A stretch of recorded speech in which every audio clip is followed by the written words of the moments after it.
Alors, on va entrer dans le vif du sujet des délais de paiement avec vous. Vous êtes donc, je le rappelle, la présidente de l'Observatoire national des délais de paiement. Alors, avec un rapport annuel toujours très attendu.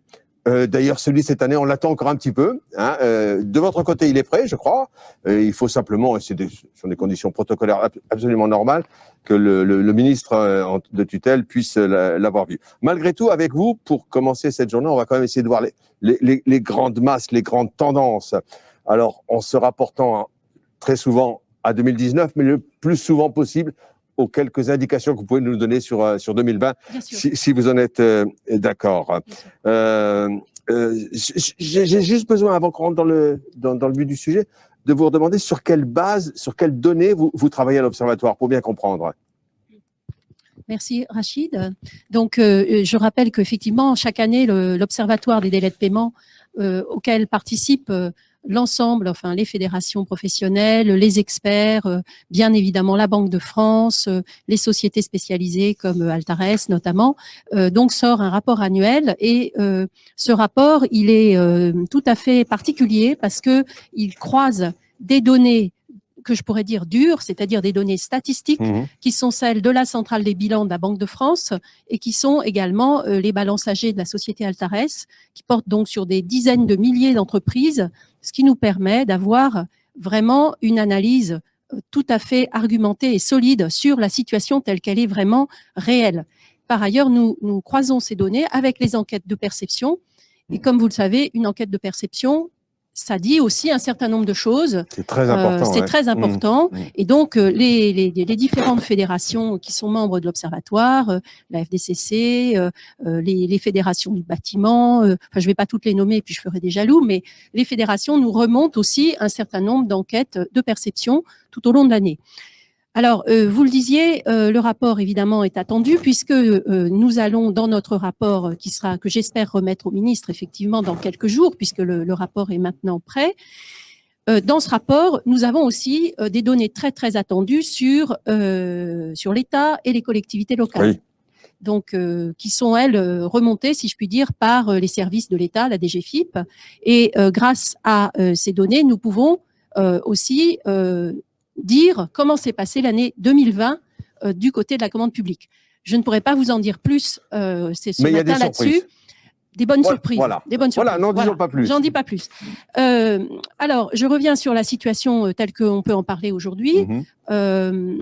Donc, s'agissant de l'année 2020, je peux en parler puisque ce qui est dans le rapport, pour partie, est déjà connu du public. Il s'agit notamment, et je veux bien qu'on me mette la première slide. On va envoyer au fur et à mesure les slides qui concernent les retards de paiement en France et en Europe. Il s'agit notamment des données qui sont analysées par la société Altares, donc sur le nombre de jours de retard et qui nous permettent d'avoir une vision complète de l'année 2020.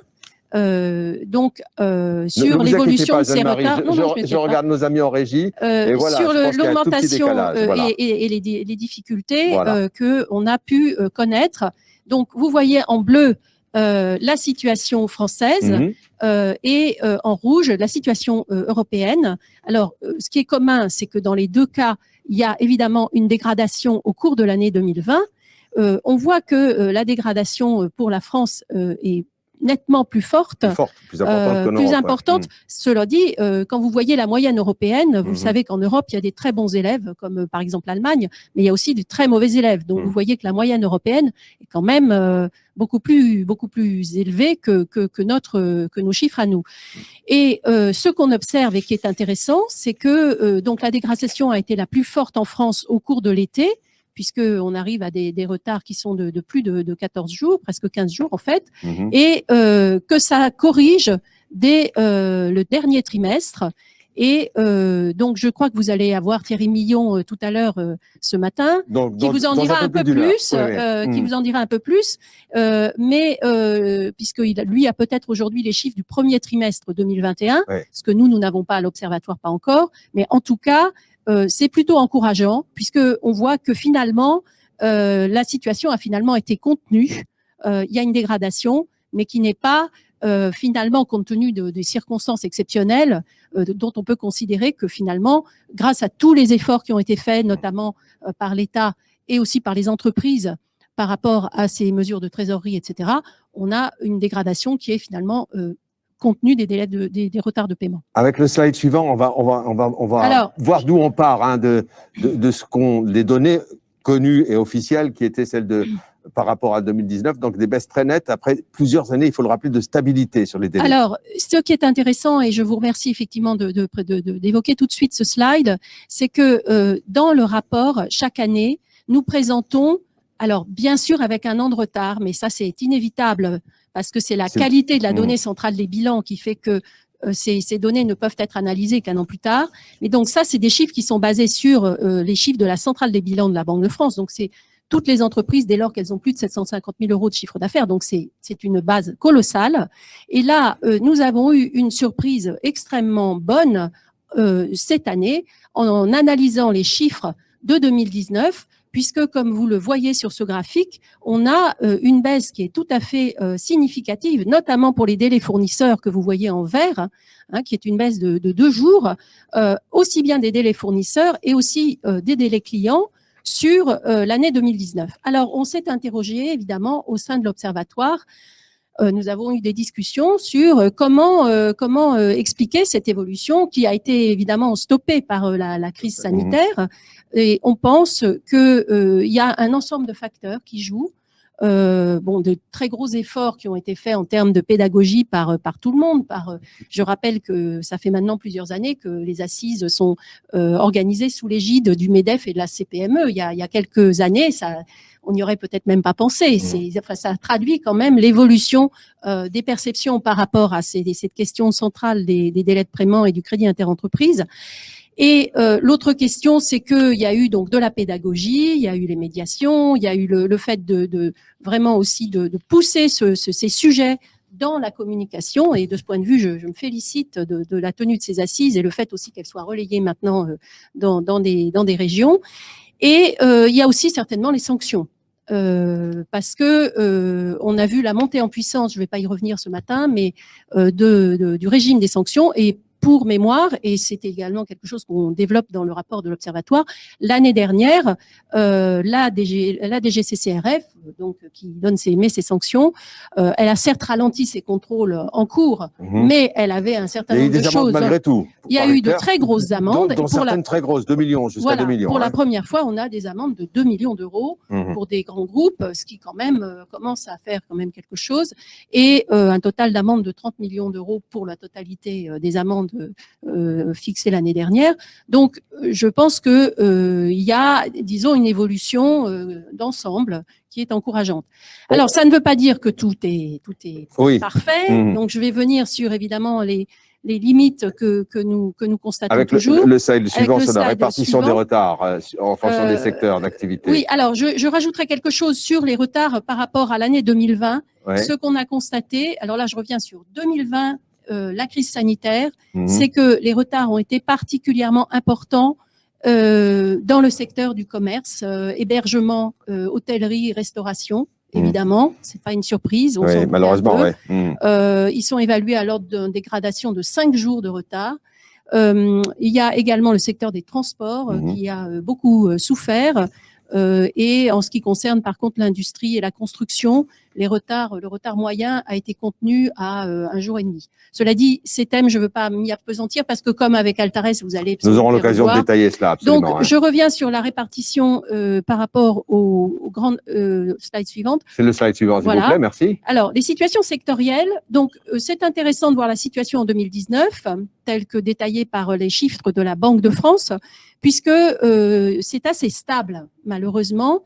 Et donc, c'est quelque chose qu'on constate régulièrement.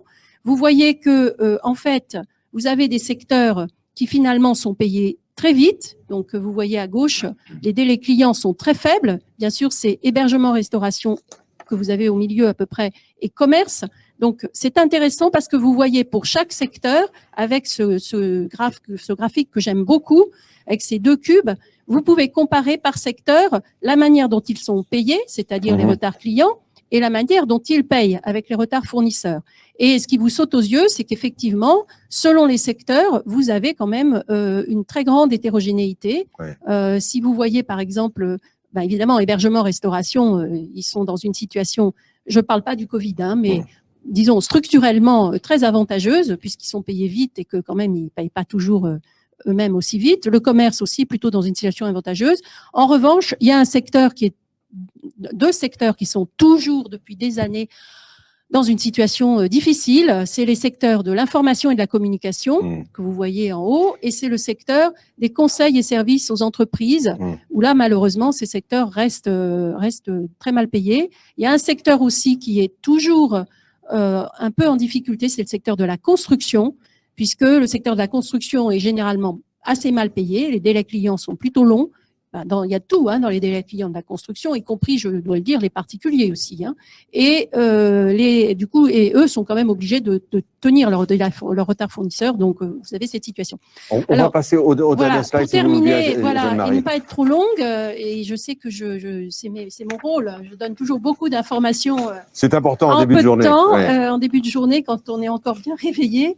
C'est la situation par taille d'entreprise. Alors malheureusement, ça c'est le gros point noir de notre rapport, c'est que ce que j'évoquais sur 2019, c'est-à-dire cette amélioration, elle ne concerne pas les grandes entreprises.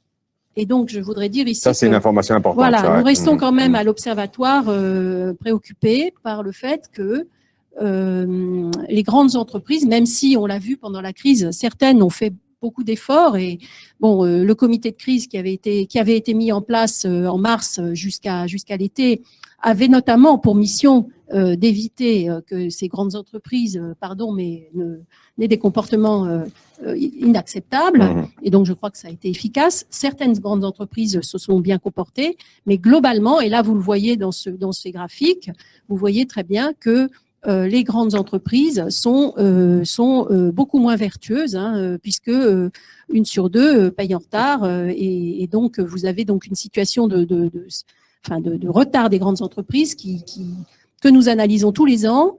Et je dois dire que c'est très hétérogène, puisqu'il y a des grandes entreprises qui certes font des efforts, mais il y en a beaucoup d'autres pour tout un tas de raisons, de mauvaise organisation de leur facturation, de manque d'intérêt pour ces questions, etc., qui restent vraiment très à la traîne, d'où des amendes, on en parlait tout à l'heure, qui deviennent vraiment… J'espère que ces entreprises nous écoutent, parce qu'aujourd'hui, on va leur proposer un certain nombre de solutions pour essayer de réduire ces délais. Restez encore une seconde, quelques minutes avec nous, Jeanne-Marie. Vous connaissez Charles Baptista et Eric Scherer. Je crois que Charles a le premier une question sur, non pas l'évolution des délais de paiement, mais la question que vous vous posez, c'est de savoir si les prêts consentis aux entreprises n'ont pas contribué à masquer, sans mauvais jeu de mots, artificiellement la réalité des délais de paiement. J'ai résumé, vous pouvez le dire autrement. Bonjour, Jean-Marie Prost. Effectivement, vous l'avez dit, beaucoup d'aides ont été consenties aux entreprises par l'État pour faciliter leur trésorerie, payer les reports de charges. Ne craignez-vous pas qu'à la sortie ou au moment où l'État va se désengager, les entreprises, et notamment parmi les PME, vont avoir à un moment donné des problèmes de trésorerie parce qu'elles vont se retrouver face à un mur de dette et vont peut-être allonger leur délai de paiement. Et ma deuxième question, si vous aviez un conseil à donner aux chefs d'entreprise, en tant que présidente de l'Observatoire, comment devrait-elle s'y prendre justement pour respecter le plus possible les délais de paiement? Bien sûr, vous l'avez dit, les grandes entreprises, mais je crois que c'est un sujet qui concerne tout le monde. Alors, je répondrai par la fin. Quand on veut, on peut. Voilà. Je vais vous dire, le conseil que j'ai, c'est que…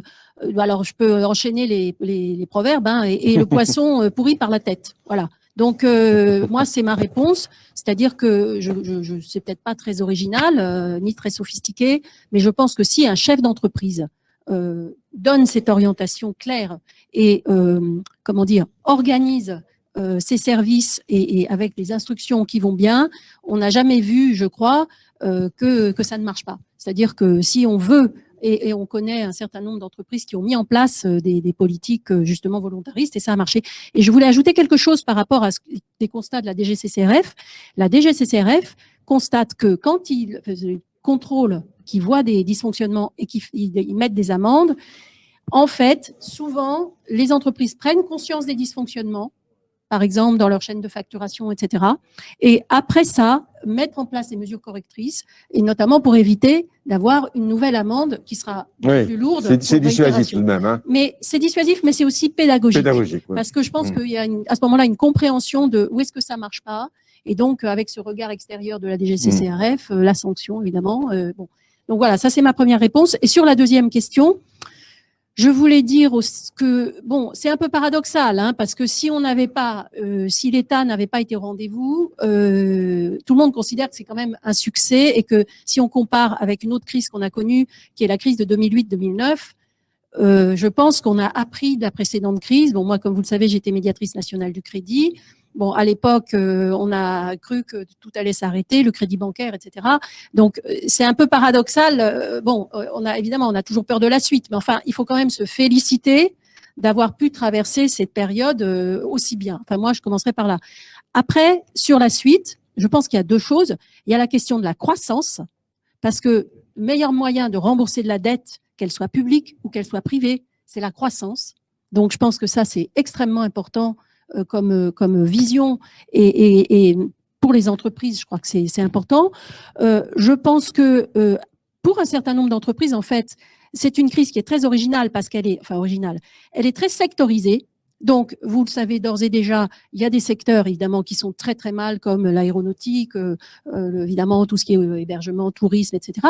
Mais à côté, vous avez des entreprises et des secteurs qui, finalement, se portent pas si mal. Donc, attention à non plus pas faire le catastrophisme général. Je pense que, voilà. Et la dernière chose que je voudrais ajouter, c'est que, d'ores et déjà, sur les PGE, sur un certain nombre de prêts, la préoccupation, justement, de faire une rentrée dans l'atmosphère qui soit progressive et organisée, je pense qu'elle est déjà dans tous les esprits et que c'est d'ailleurs l'intérêt de tout le monde. Donc voilà, j'espère pas avoir été trop longue. Non, non, non. Merci, Jeanne-Marie. Éric Scherer, donc pour la FDCC, avec une question que, comme vous les aimez, contextualiser, Éric. Oui, alors, avec votre micro. Oui, oui, c'est mieux. Non, effectivement, mais les informations que vient de nous donner Jeanne-Marie sont vraiment très précieuses. Cette vision sectorielle est vraiment très précieuse. On va la compléter, comme on le sait, puisque c'est aussi le but des assises d'une vision géographique. Donc, aujourd'hui, c'est l'Île-de-France, mais on ira aussi dans d'autres régions à Nantes. Faire, voilà, à Nantes notamment, et dans les dom-toms aussi, pour voir comment ça se passe. Moi, j'aurais surtout des remarques. Je souscris au constat que vous avez fait, c'est-à-dire qu'effectivement, l'augmentation du retard moyen n'est pas catastrophique. Hein. Maintenant, il faut toujours garder à l'esprit que les défaillances d'entreprises, je crois pour au moins 20 ou un quart, ont quand même pour naissance des retards de paiement de clients.